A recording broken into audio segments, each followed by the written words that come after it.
sur l'espérance de vie, mais c'est vrai que de toute façon, on est dans une imbrication totale de toutes les questions.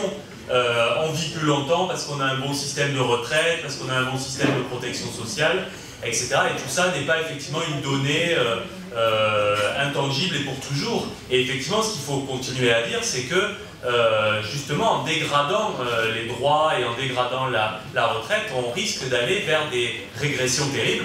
Confère le modèle anglo-saxon. Aux États-Unis, l'espérance de vie diminue, surtout dans certaines catégories sociales.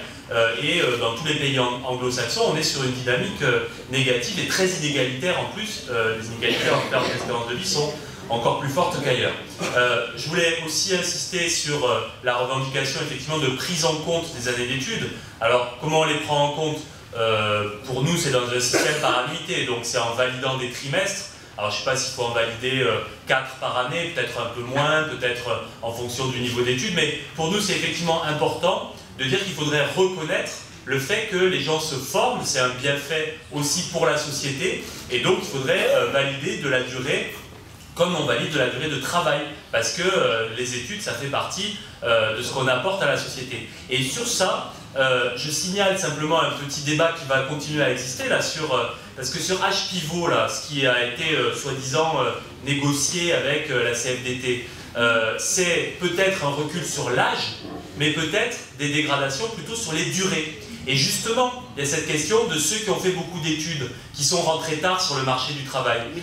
Alors la CFDT ne le dira pas comme ça, je vais un peu caricaturer les choses, mais la CFDT dit, nous on est vent debout contre l'âge, pivot, contre les mesures d'âge.